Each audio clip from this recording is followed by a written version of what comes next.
Hello there, everyone. Welcome back to some more Let's Play Starcom Nexus. In the last episode, we had acquired enough search key algorithms to drill down to find the one that will work and allow us access into the Sentinel security. What we need to do now is find a Sentinel, hail it, and give it a try, and see if it's successful. We're nearing the end of the game as well, everyone. If this is successful, we could probably attempt to beat the game in this very episode. So, in advance, I will say thank you guys for watching this, and I hope it was an entertaining series. On that same note, though, I'm going to go for both endings, one of which I know we can get in this episode if we're able to end the game, and another that will require more work, perhaps. I have not seen the other ending, but I can already guess, based on my experience with one ending, that the other one will take a little bit more effort to do. In any case, let's go find some Sentinels. If we're successful, we'll also come back here and build ourselves another ship. We'll probably take a larger schematic size, and maybe take out our Protoss carrier. We'll see. In any case, let's go find some Sentinels. There's usually some flying around the pulsar.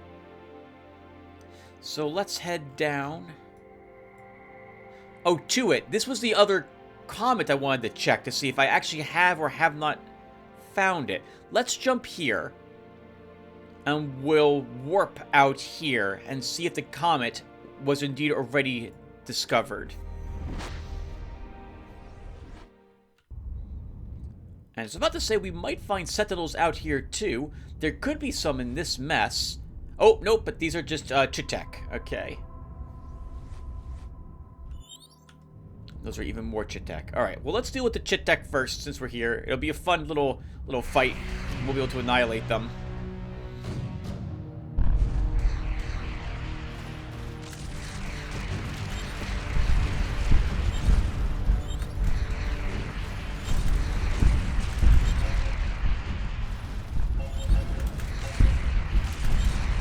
This is fun. It's just 2 missiles each, huh? For any of their medium-sized ships, and then 1 for their frigates. My goodness, seems like just yesterday these guys were giving us so much trouble. I'm sorry, cargo flyer, but we're faster than you in our gigantic ship, and you're causing the combat music to keep playing, so that means you gotta be destroyed. As is your friend down here. Oh, this is Vendari, even better. Let's go get him now, too.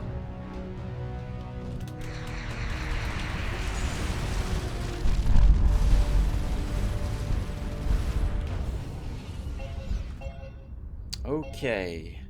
Well, this is also the warp portal we want, so let's go into this. I guess these are actually wormholes, is what I should be calling them. Much to Turok's dismay. Let's get in this. Do we get the comet notification?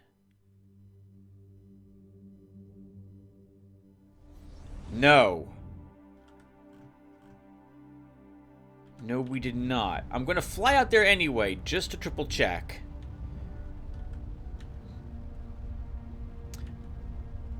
And crap, we should talk about something. We thought about something while we're on the way out here. What day is today? Today is December 20th, 2022. Christmas is this weekend, and I'm hoping you all have a wonderful Christmas. If you don't celebrate or had a wonderful Christmas, because this video will be going up sometime in January or February. When this series ends, and or when Ogre Battle 64 ends, which should be rough. Oh, you know what? We flew right past it and we didn't see a note, so I'm going to assume we've detected that comet. Okay, now we'll just bounce through all the portals until we find some Sentinels, since there should be some somewhere around here. My intention is to start up Aeodor Genesis again this year, sometime in February, so slightly more than a month from now.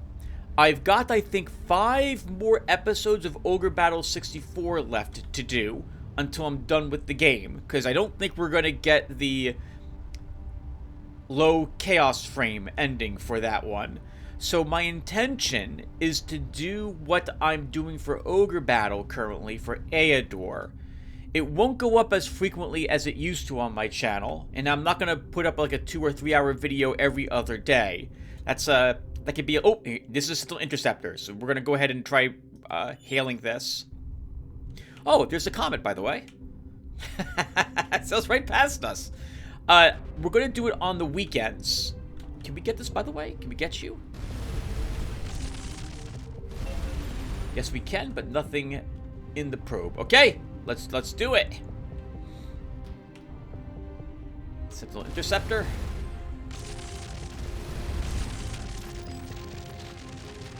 Command authorization key received. Verifying.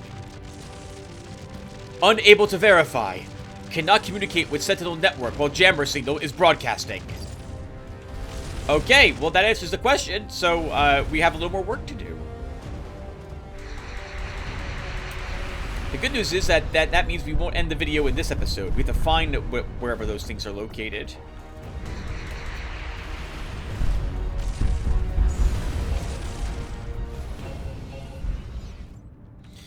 Well, there's 2 more jammer stations in existence if what we had been told from our first officer is correct when we destroyed the last one in, I think, the last episode or an episode ago.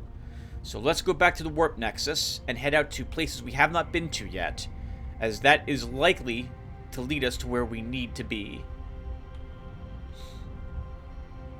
And I guess in the meantime, we'll just talk about more what's coming up for the upcoming year, which will be this video. Once again, is going up probably... I've uploaded 3 parts at the moment. Part 4 for this series is going up tomorrow, I think. So that, and this is video, I think, 24, which means this is going up 40 days later. So it will be, I think, February, or just quite not February, when this video hits YouTube and goes public. I don't have to worry about the chit tech there. Okay, so we got a few places we can go to. Let's start by going back here. This is where we met the Tychoden last time, a new race that is a bit tree-ish. They grow their ships, it would seem.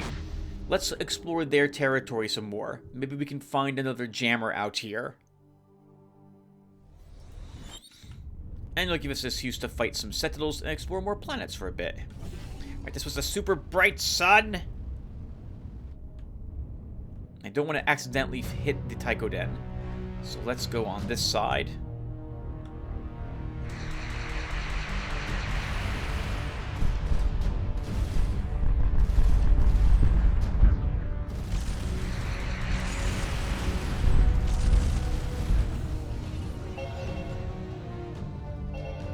Piece of cake. We got still more combat music, but I don't think we care. Let's get into this portal.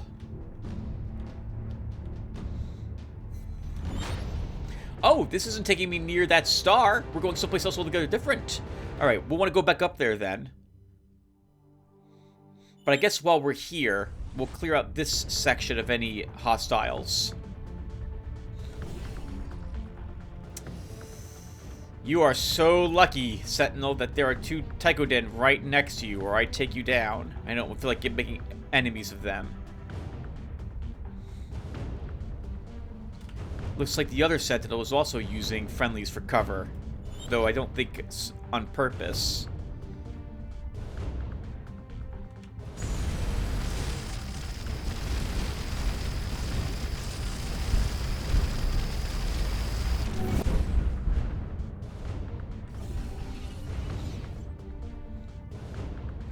We can destroy it without too much trouble. I just need to make sure that I'm not too close to the Tychoden.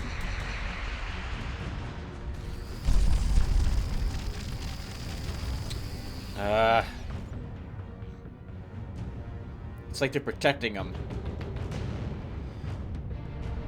We can probably destroy it with plasma fire.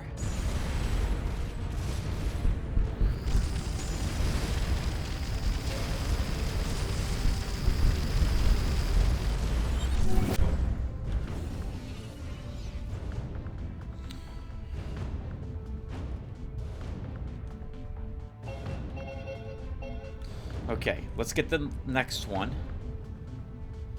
Which thankfully is nowhere near the other slower ships.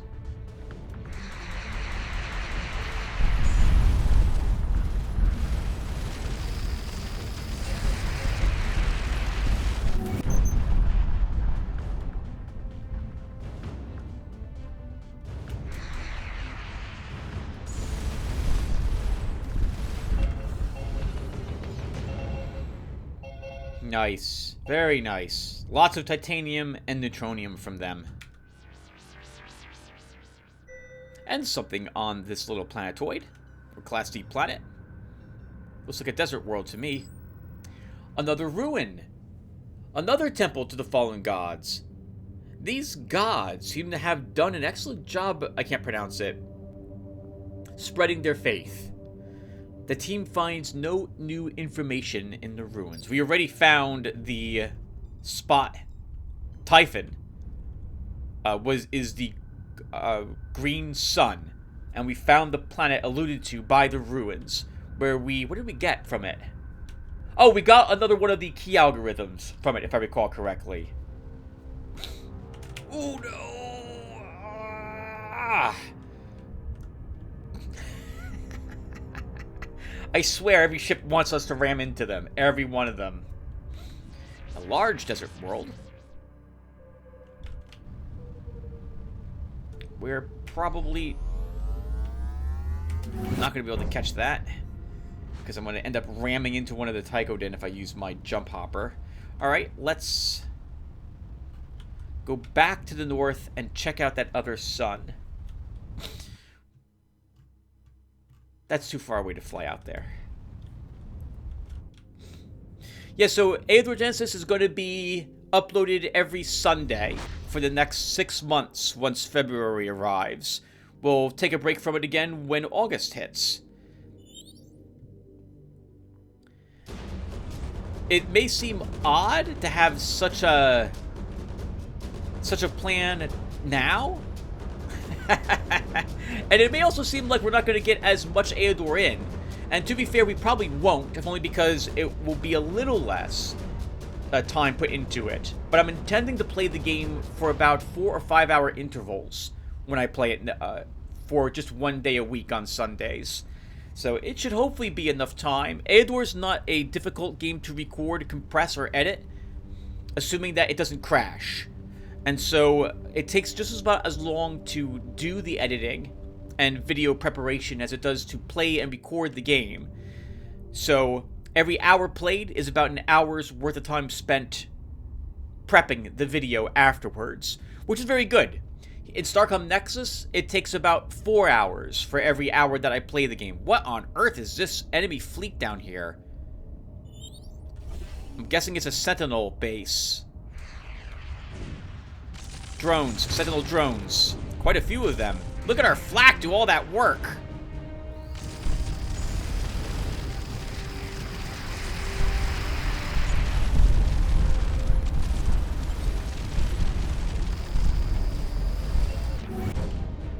Oh, that's interesting.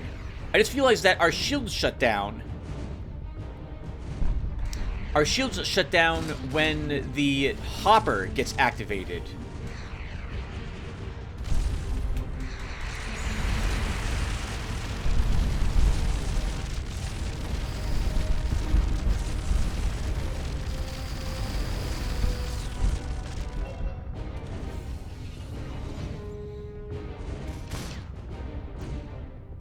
Yeah, we'll still take some hits from their drones, but not as many thanks to... Oh, that's a good amount of Sentinel ships. Thanks to our flak doing a good amount of work.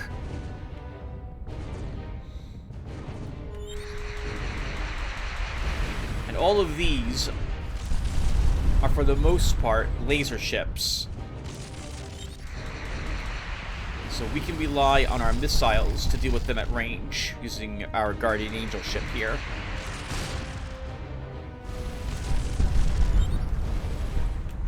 We're still taking some losses, though.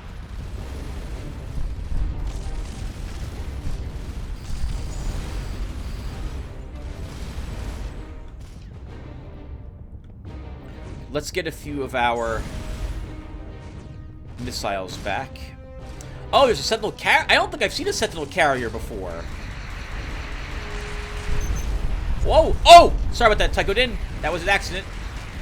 Alright, they have crazy missiles. Okay, we'll just ignore them.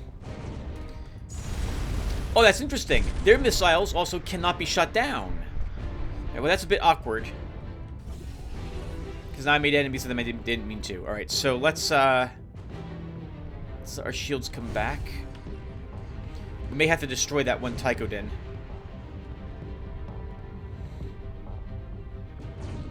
Yeah, we're gonna have to.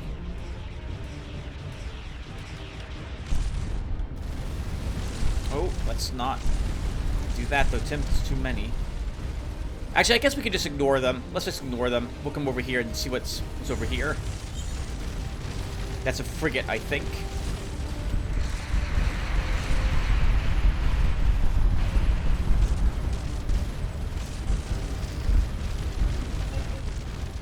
No, that's a carrier.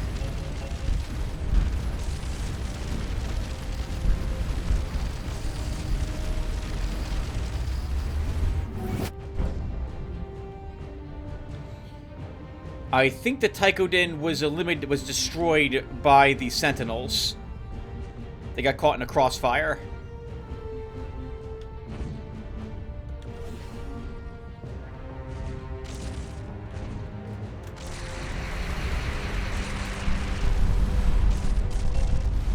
Let's avoid those lasers. Rolls around.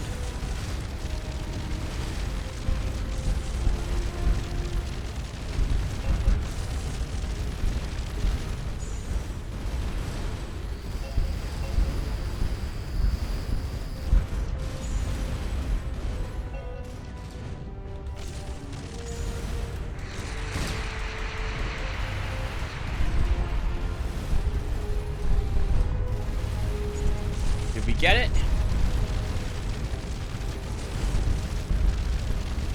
We destroyed something, but I don't think it was the carrier. No, that's over there. Let our shields recharge. Get a little bit of distance.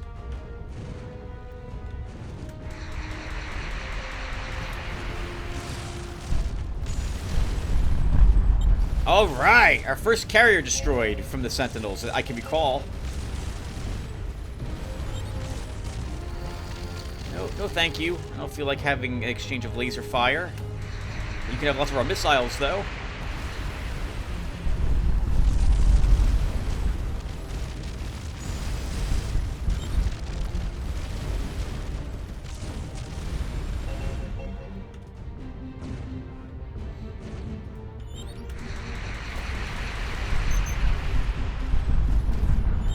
Nice. That goes another one. Get all these drones destroyed. Pick up some supplies. Let's see if we can deal with some of these support craft they have.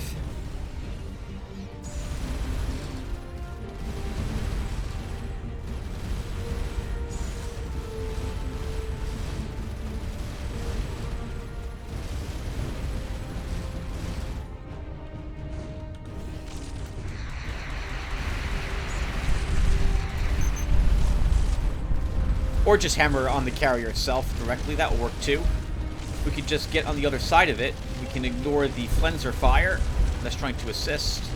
Oh, never mind. There's no friendly fire for ships.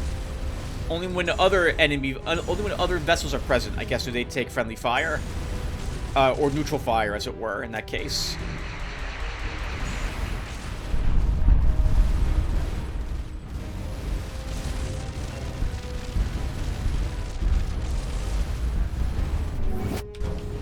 Oh, Tim, that was very lucky. Looks like a Gortanu showed up. He's probably going to aggro, because I'm not going to care too much about if I target him or not. If he's all alone out here. Another carrier destroyed.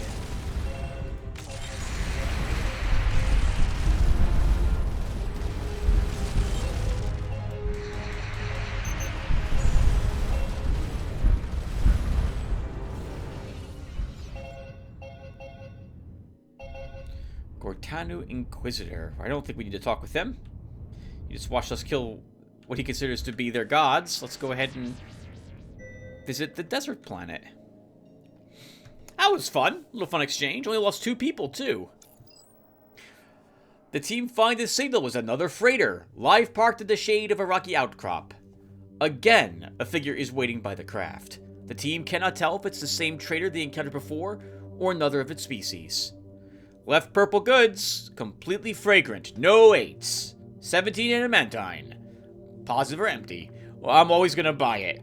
I mean, we've got some extra 400 or so adamantine sitting around, so let's buy whatever they're selling. The trader takes the team's adamantine and unloads a maglev pallet with a large metal crate from the port of the freighter. It scurries back inside, and the ship rises up and flies towards the horizon. The crates have several dozen large flasks of a dark green liquid. Spectral analysis shows it's 75% ethanol, 22% methanol, 2% tetriol, 1% benzene, and 1% assorted organic compounds. This unusual and probably lethal ratio is the result of a novel phenomenon the team's chemists called hypersaturation. Plus 170 research points for 17 adamantine? That's amazing! That was a great deal. That was also the only thing out here? Really? I'm going to make a small sweep of the area really fast. We're going to go over here, up and around. So we're going to go down this way. And then like this, and back to that star. There is, in fact, probably nothing else out here, but let's just do this anyway. Yeah, so I'm actually really looking forward to playing Eador again. It seems like I was just playing it the other day. I remember that I modified the game a bit, so as usual, when I come back to a game after taking a break, I'll remind everyone about the modifications that I have installed. I don't know if I have that piece of paper any longer. I don't know where it would be, where I've written down the people's names who wanted to be named after one of the units in that game. So when the first video goes up again for that game series, I'll have to ask people to remind me if they wanted in and what race or class they wished to be in the game. Yeah, that was a lot of fun. I really like you guys encouraging me to try different things, especially like hiring mercenaries, considering that I would normally never hire mercs, given their more expensive cost, given that I feel the absolute requirement to use them once I am paying that turn upkeep for them. They're very expensive, but they can be very worth it. I was quite surprised how efficient the mercenary, or effective the mercenaries can be, getting access to a much more powerful unit early on in the game. That was fun. And I like trying out different combos for the spells. As I was mentioning a few episodes ago, something I really enjoy about Eador is trying new things, trying out new heroes, or different combinations, or finding spells that would make me want to try a different type of character build, for example.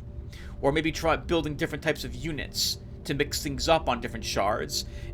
I really like the game, given the sheer volume of variety present in how you want to go about conquering the shards that you find yourself on. It's a really long game, too. I've got 200-something videos with them being at least an hour and a half long, with several being over 3 hours long. I think I've got like at least 30 3.5-hour videos or longer for the series. And I think I might be halfway done with it at this point, or maybe a third of the way done with it. It's great. Man, I really like the game, and New Horizons, I think, tweaked the balance in ways I really enjoy as well. Since there were a few balance gripes, I'll call them, with the first game. Some things were a little too strong, and felt like the commander felt like it was always the best choice to pick in the base game. And that no longer feels like it's the case with New Horizons.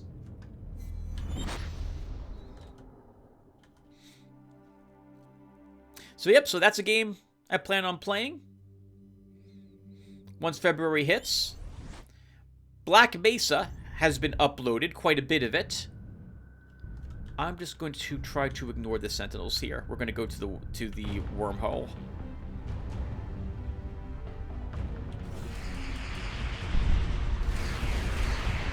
Oh, those are Vendari? Oh, wow! That's interesting. I want to watch this battle.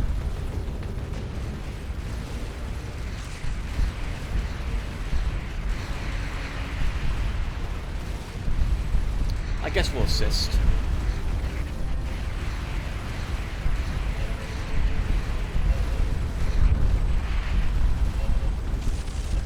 Oh!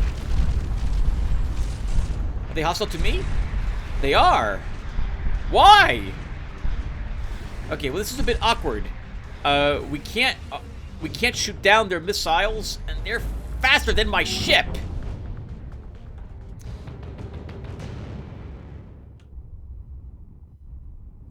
Why did they go hostile? I don't think we accidentally fired on them, did we? They're neutral according to my map. Let's see if they're still neutral.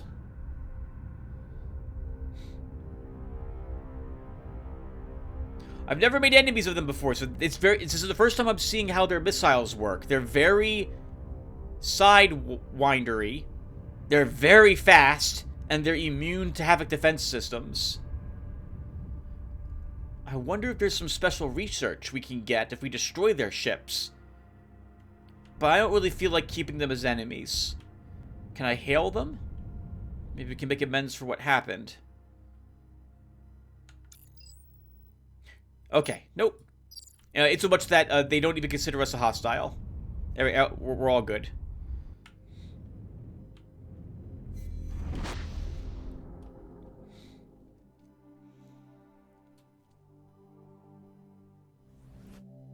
Oh, a whole lot happening in this sector. Several planets, at the very least. It looks like we have 4 or 5. I'm guessing those are Tychoden and Sentinels. Alright, well, since Sentinels aren't up here, let's start by going to the planet. Oh, hello. What are these? Oh, those are Gortanu scouts. I think. Unless they're a new race. No, Gortanu scouts. Okay. Oh, something on this planet.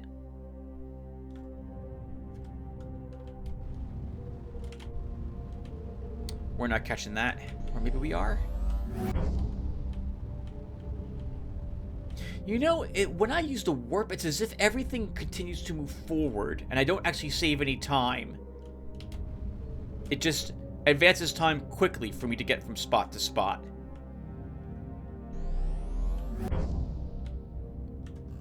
Yeah, I'm pretty sure that's what's happening. So it's not a teleport. It's just advances time very quickly.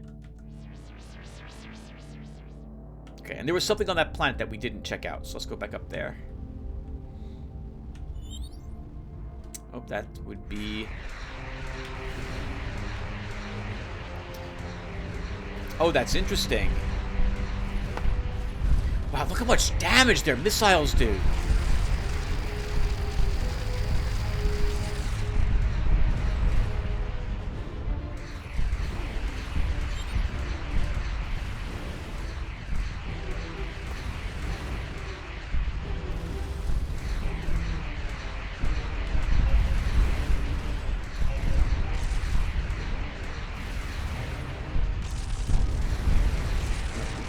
Took a hit there.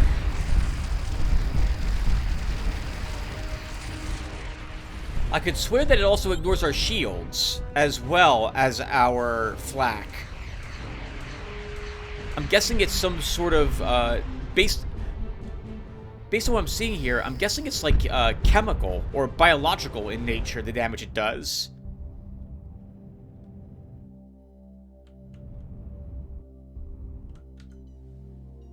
Don't mind if I do take it, if you guys are gonna.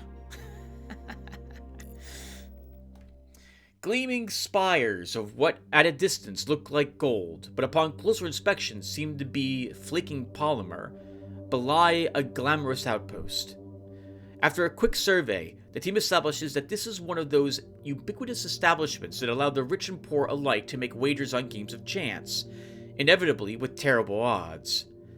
They're prepared to return to the lander when the team's archaeologist notices that one of the games seems to have some interesting prizes. The game allows players to wager neutronium with the chance of winning an ever-changing special prize. The current special prize, displayed in a clear case, is a small computing device bearing a Starcom insignia.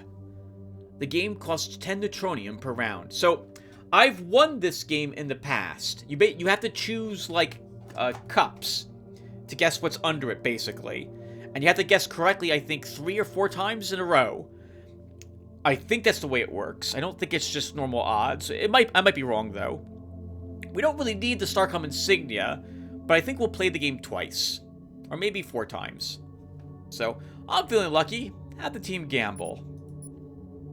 The robotic... Okay, it is cards. The robotic dealer takes the team's wager and deals out 4 octagonal cards face down. The dealer signals that they must select 1 card, but not touch it. So if it's a certain type of card, it basically doubles our winnings, and we can take what we won and leave, or we can try again to get a better reward, if I remember correctly. Let's select card 3. The dealer turns over another card. Number 1, revealing a symbol the Universal Translator interprets as platinum. Via an elaborate pantomime, the dealer indicates a team may now choose the same or another card. Whatever is on that card will be their prize. They are allowed to choose the revealed card if they wish. Okay, so I'm guessing if we choose platinum, we get platinum. Otherwise, we get to keep whatever is behind this other card. Let's select card 3 again. The dealer flips over the team's card, revealing neutronium, and spontaneously announces, "Congratulations, winner. Would you like to play another round?" Yeah, let's do another round. So we won 7 neutronium, so we're down currently 3. Alright, let's select card 1. The dealer turns over another card, number 3, revealing a symbol the Universal Translator interprets as neutronium. Via elaborate pantomime. Okay, so we can either get neutronium, I guess it's like the same amount, or choose a different card. Let's choose card 4 this time. Platinum. And we got 29 platinum. Alright, let's do another one. So we lose 10 neutronium, we'll choose card 2. He turned over card 1, and it's platinum. Let's choose card 4. Titanium. One more time. We lose 10 neutronium, we'll choose card 2. 1 is titanium, let's choose card 2 again. Oh, hey, we did it! Kind of. The dealer reveals the team's card with a pre-programmed flourish. It shows the special symbol. It hands the team a plush Uku doll. Via another elaborate set of gestures, the dealer informs the team that if they get 2 special prizes in a row, they win the prize displayed in the case. Oh! So we have to keep playing and do the same thing again. Sure, we're on a hot streak. Keep playing. We lose 10 neutronium. We'll choose card 4. 3's titanium. I'll keep card 4. Platinum. Okay, so we didn't get 2 special prizes in a row. One more time. 10 neutronium. I choose card 1. Charge 2 is neutronium. Let's keep card 1. 11 platinum. Alright, return this ship. We'll be able to come back here later if we so desire to try to get that Navcom device, but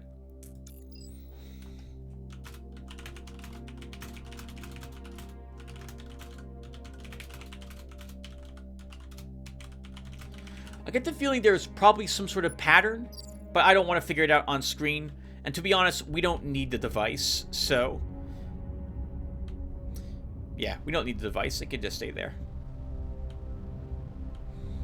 Let's check out the other planets in this sector.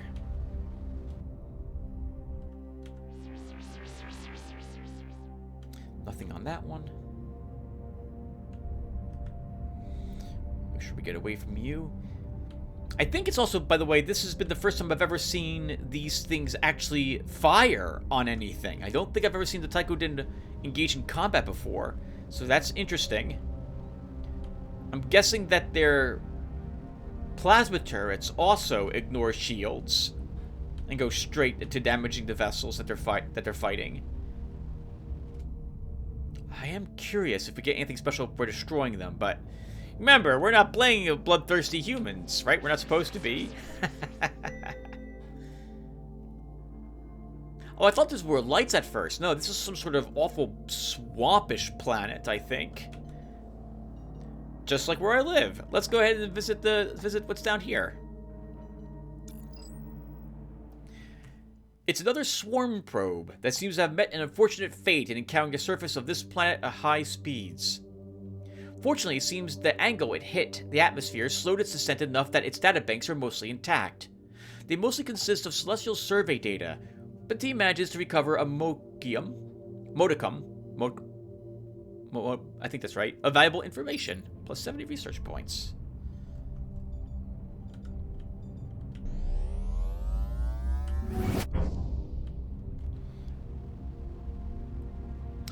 One more planet out here. Two more planets out here. A water world way in the distance. Let's get to the planetoid. Or Class D planet? Class D planet.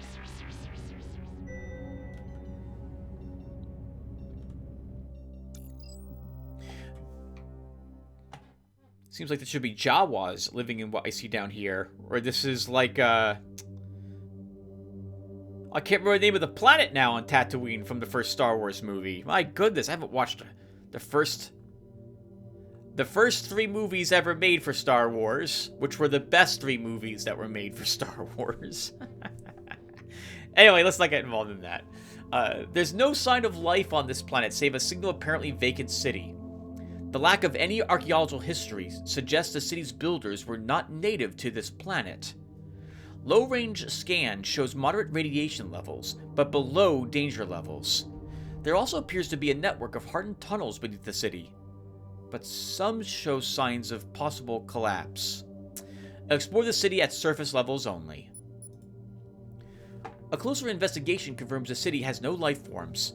The only damage to the city seems to have been caused by the environment, suggesting it has been empty for between 50 and 100 years. Most of the materials used in its construction are fairly common, although one central building holds a cache of platinum coins.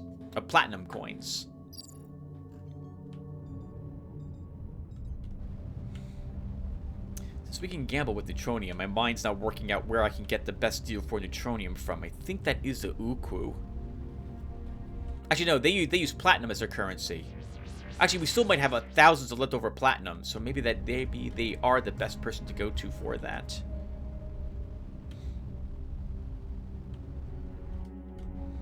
Okay, let's take the next wormhole and see where this takes us.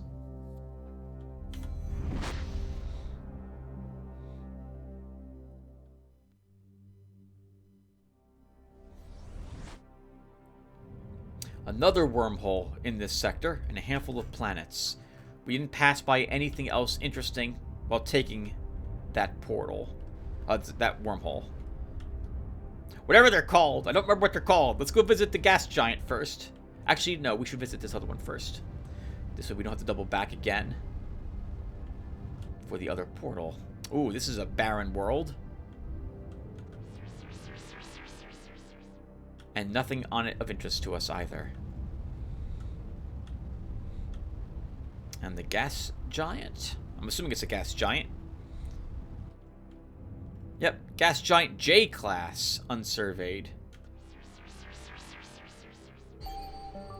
The core of this gas giant is registering neutronio emissions consistent with deuterium fission. Is that right? Deuterium fission, despite being not nearly massive enough for stellar nucleosynthesis.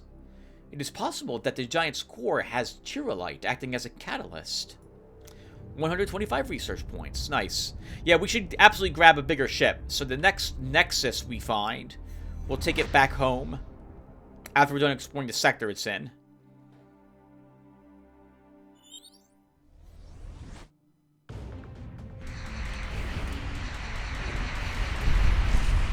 And we can fire rockets too, Sentinel Frigate.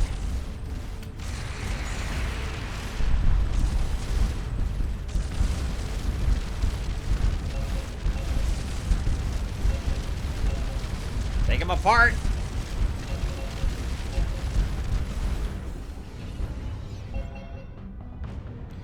Combat music is still playing, so there's other hostiles, but let's check out this giant Class O planet. Several thousand kilometers below the upper atmosphere is a fresh water ocean. floating upon layers of dense liquid hydrogen. Very strange.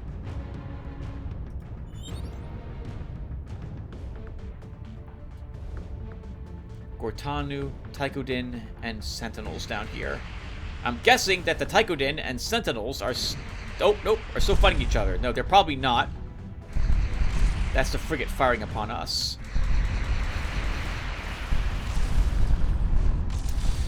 We're gonna have to be kind of careful if we engage it here. Let's get some distance. Actually, maybe we can have the... There we go.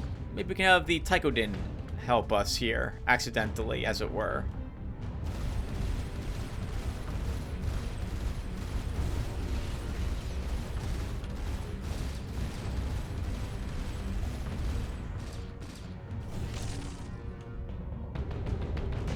No. Okay, we're not going to be able to do that.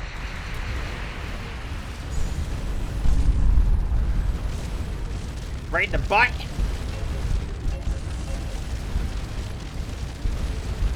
Take out one of its legs. Oh, okay. Gortanu are angry at us because we just destroyed their friends right in front of them. No problem, Gortanu. We're ready for you. Gives us an excuse to check out this ship against your drones.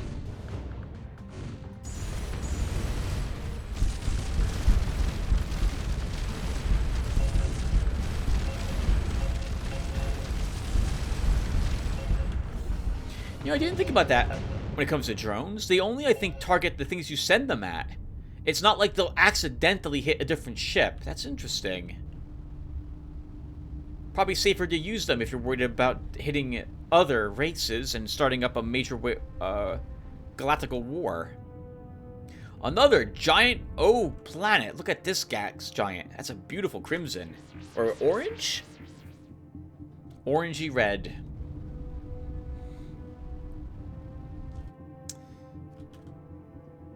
No other planets hidden around. Let's go to this unscanned one Nexus Desert World. We'll talk about random crap in a bit. Let's get the scans done first. Oh, this looks like a molten planet. Like that looks like lava streams. It could be very dirty water, like a large river. Let's find out, actually. Let's see what the picture of this planet looks like. It's the trader again! Left purple goods, completely fragrant. Let's see how many 8s are in this one for 23 adamantine.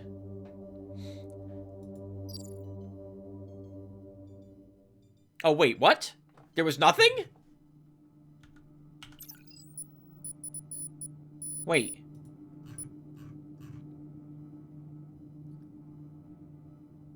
The trader takes the team's adamantine and unloads a maglev pallet with a large metal crate from the port of the freighter.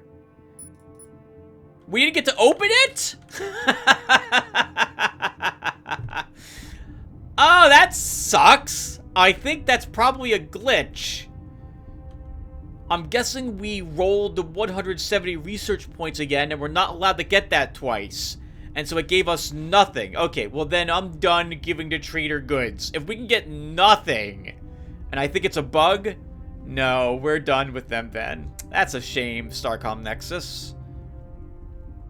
That's a real shame. Or maybe we've exhausted every single option available that we could have gotten from that trader at this point. My goodness, look how far we've come without another Nexus.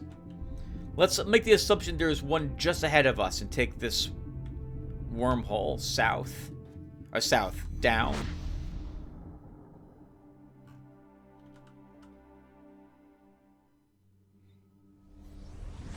Wow. There's so much out here. This is another arm of the galaxy, I think. And yet another portal in a slightly different sector. Alright, let's go take a peek at the planets. Excuse me, Tychodin. We don't want to really bother you.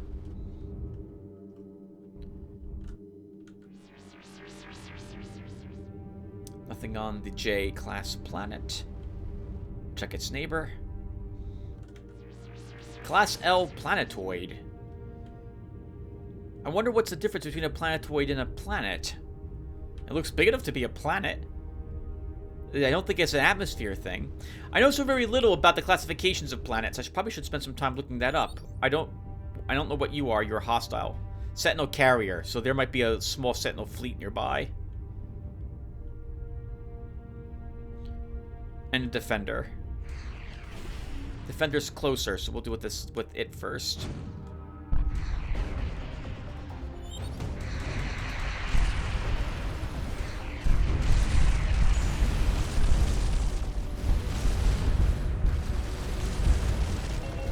I find it interesting that our flak doesn't destroy our own missiles. I would have thought it would have done so.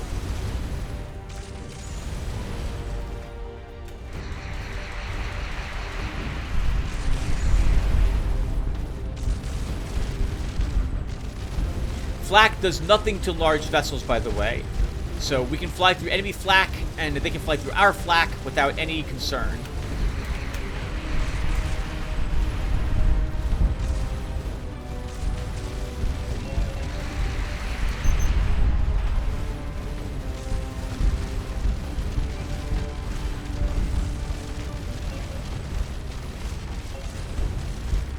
Woo, they can take a pounding at difficulty 6.5.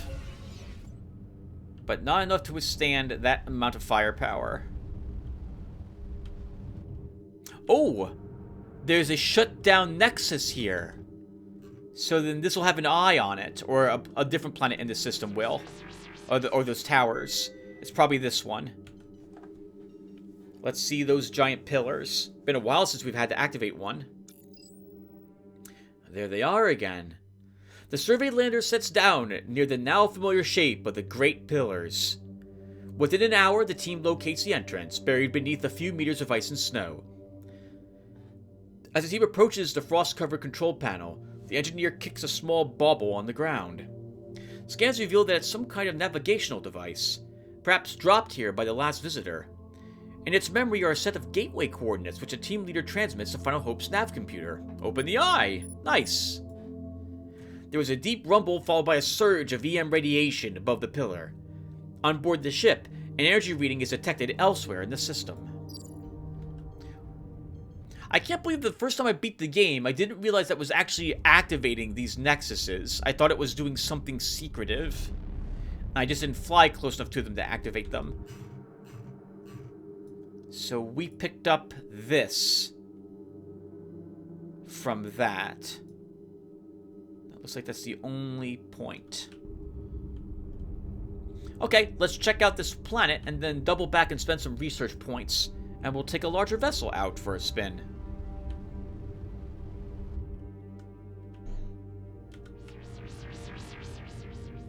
Oh, and there's something on this barren world.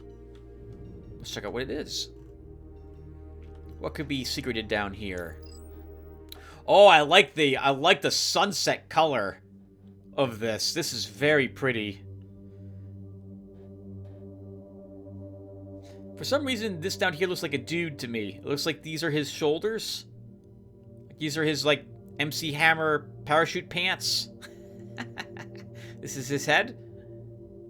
But I don't think that's the case. I think this is just a bit of the rocky outcrop here.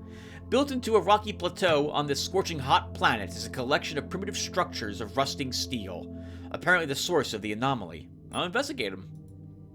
The structures extend deep into the cliffs where they form storage vaults, machining areas, and a large complex of mining tunnels. It seems that whomever built this place had fairly advanced technologies. Many of the tunnels were clearly cut with plasma weapons. The lack of quality raw materials seems to have limited their ability to replace their equipment as it wore out. A fusion smelter has had its neutronium panels replaced with low-grade carbon steel. The architecture strongly suggests human, or at least humanoid, occupants. The team finds confirmation at the entrance to the now vacant living quarters, a crudely etched sign in Starcom Standard. Welcome to New Tartarus. The former occupants seem to have left no other evidence. We learned of a battle between the Sentinels and another group, which took place between New Tartarus and a different planet.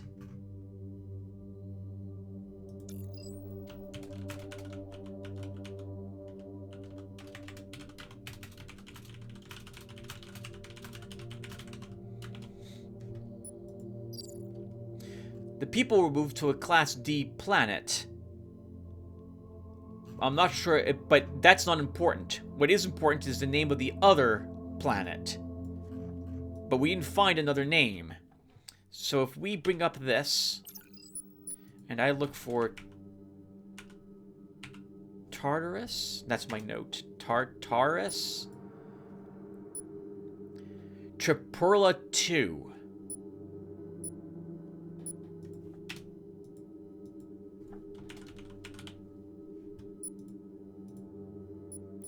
Okay, so let me also change this to spell it correctly.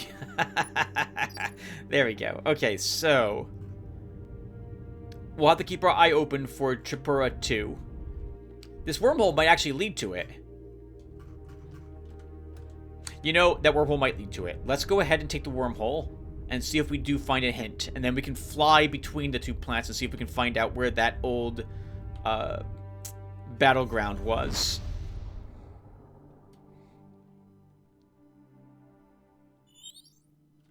Oh god.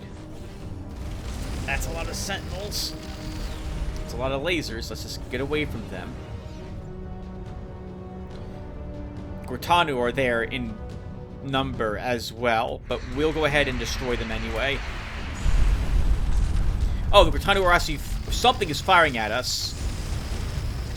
Those don't look like Gortanu drones to me.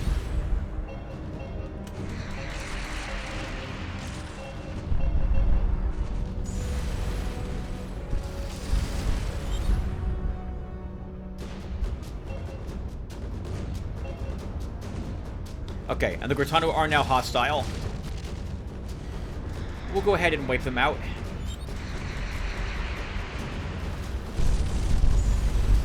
I don't think we've gotten any research from them, so it'll be interesting if they do possess any that we can gain.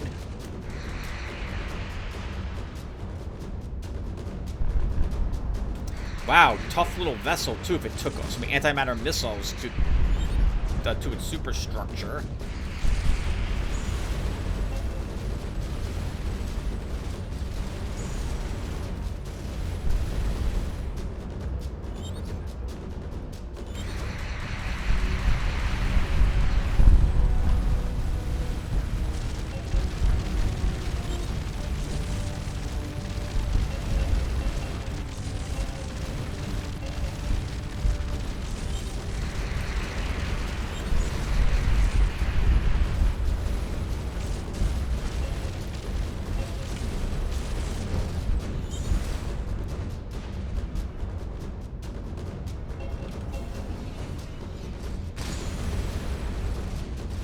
That's interesting. A single vessel can somehow slip through our flak, but groups of them will just be all mercilessly shut down.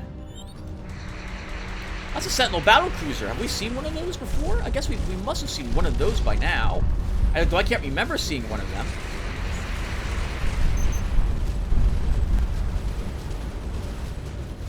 Let's deal with the Gortanu. The Gortanu drones seem better than the Sentinels. They're faster. They have tighter turn, a tighter turn radius.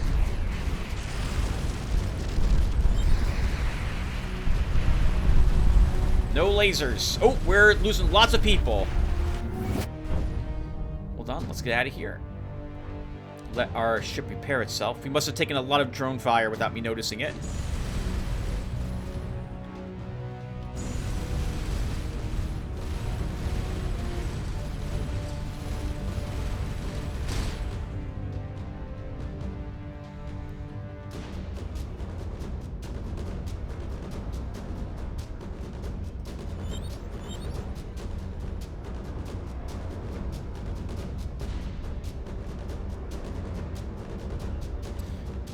Let's get ourselves repaired.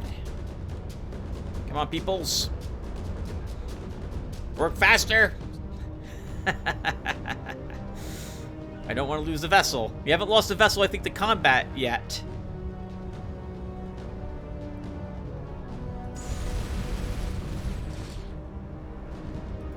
Okay, let's make a pass by this eviscerator.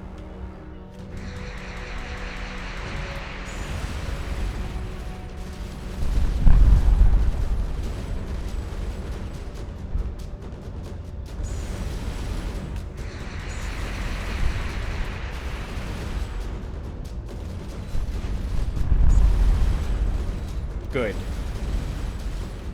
One of them gone. Let's get the next one. We might as well get rid of the Gortanu first.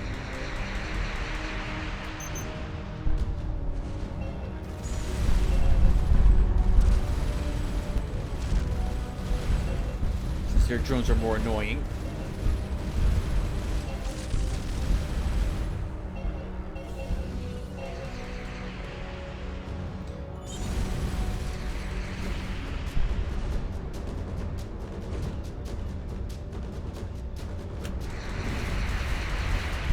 Battle cruiser. That looks amazing. I really like the look of the Sentinel battle cruisers. I don't think we've seen one of them before. I really don't. So that looks. I don't remember ever. Oh, but it got away. Okay, that's a shame. Would have liked to have seen if it dropped anything unique. Oh well. All right. Let's explore the planets and see. We're here for Tripola 2, which I'm guessing is probably this one. I would be wrong. Okay. Darn it! I wanted to sound smart, and I just took a guess, and that guess was incorrect. Alright, let's try this one then. Glass cell planetoid, something special on this, what looks like a moon. A cursory search of the area where the supposed anomaly was detected reveals nothing of interest. Perhaps the anomaly scanner is on the blink again? I'll keep searching the area. A prolonged search still uncovers nothing. One more time. The team fans out across the area. After about an hour, the team's engineer cries out. The rest of the team converges on her location. A few hundred meters away on a ridge, a spectral figure of a humanoid in a spacesuit beckons briefly before fading into nothingness. Check out its location. When the team arrives at the spot where the figure was spotted, there's no sign of it or anything else of interest. The team's geologist suddenly has the impulse to probe the ground with a deep penetrating seismic sonar. A very faint metallic signature is detected. Using the lanterns... Oh, yo, look at this! Look at this! You can actually see it here. Just barely. I wasn't even... I haven't looked over at the picture once I started reading the text. That tends to be the case. Like, I ignore the picture, read the text, and I didn't realize this changed. That's pretty cool that we can just barely make it out over there. Using the lander's excavator, they find a small buried life pod. Inside is the lifeless form that had summoned them. An examination of the craft reveals that it apparently buried itself in a high-velocity impact when its drag chutes failed to arrest it in the low-density atmosphere. Subsequent micrometeor erosion erased any evidence of the crater. A tiny fission generator projects a holographic beacon when it detects vibrations, presumably to guide rescuers. The team collects the data that they can and reinters the craft.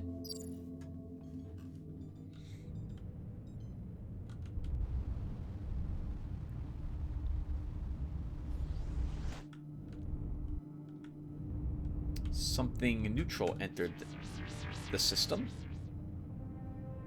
And nothing there. We'll fly by the sun. Okay, nothing here either. Let's double back. Actually, there's no other portals from this area either. Interesting. Okay, well, there's nothing then for us here. So, let's go back to Kite Station. And it feels like we've been playing for an hour. Just about it. We've done a ton of exploration and some fighting. That's a rather large Sentinel fleet. I don't feel like fighting it. Oh, but we won't have a choice, I think, because we want to get over to the Warp Nexus. So let's head over there.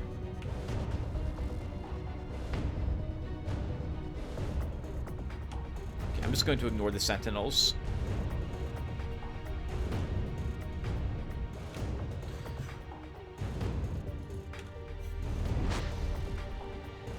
Okay, this is not where we wanted to be. Oh, we wanted to get away from there. So let's go here next. All right. Lost 6 more people. I think we're up to, I think it's 135 or 143 at the moment dollars in the donation bar. I will update it with the 6 folks we lost here in a few, well, once I'm done. Oh, hold on. Our last use of the Archangel will be to destroy whatever the heck this is that showed up in his hostile.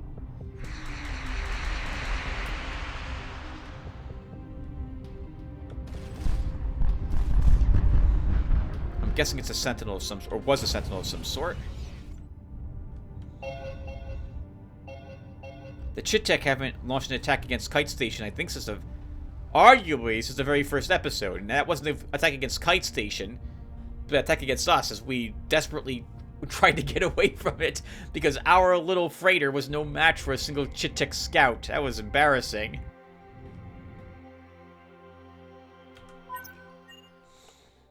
Commander Price, found us a way home yet? We could use more crew. Everyone's excited to join your crew. We're all counting on you. Was there anything else? How's morale? Considering the circumstances, pretty darn good. Your crew holds you in high regard, and they're convinced all of Kite Station that we're going to get through this.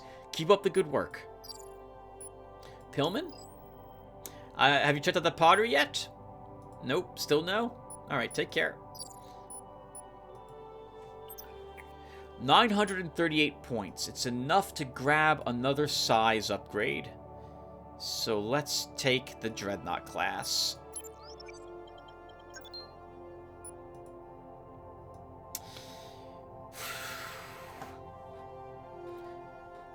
But I kind of want even more research so I can upgrade our drones a bit more. I would like one more tier 2 upgrade. I would like enhanced drones, so we'll still keep using our current vessel at the moment before I move to a drone-heavy ship.